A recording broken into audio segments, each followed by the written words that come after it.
c'est utile le stress à la base. Sauf que quand il dure très longtemps, ce pic d'adrénaline ou ce taux de cortisol trop longtemps élevé, il épuise nos ressources. Il épuise énormément de nos ressources. Tous les micronutriments qui sont nécessaires à la synthèse de ces neurotransmetteurs, du cortisol, de l'adrénaline, de la dopamine, etc., ils ont besoin de micronutriments comme le magnésium, comme du zinc, comme de la vitamine B6. À un moment donné, le corps, il a plus assez.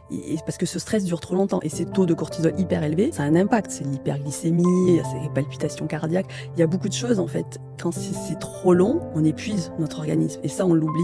Et au niveau de la cellule, quand il n'y a plus assez de micronutriments, notre cellule, c'est des petites usines. C'est des petites usines qui, normalement, sont censées produire de l'énergie via la mitochondrie, par exemple. Quand ces cellules, elles produisent de l'énergie, elles produisent aussi des déchets et donc du stress oxydatif. Notre corps est capable de le gérer quand il y a assez d'antioxydants et de micronutriments. Sauf que quand il n'y en a plus assez, il y a plus de déchets, plus de stress oxydatif, plus d'inflammation, plus de dégâts cellulaires. Et cette inflammation, elle peut se généraliser. On parle de cellules, mais si ça se généralise après au niveau des tissus, ça peut vraiment impacter. Je vais parler des intestins, quand l'intestin devient trop perméable et que ça laisse passer beaucoup de choses, les conséquences sont limitées. C'est un vrai impact au niveau de notre fonctionnement à l'intérieur de notre corps et c'est ça qu'il faut comprendre. Les habitudes, il faut mettre plein de choses en face, mais je pense qu'une fois qu'on a pris conscience que ce stress impacte physiologiquement notre corps, on peut comprendre qu'il faut vraiment limiter et augmenter cette résistance au stress.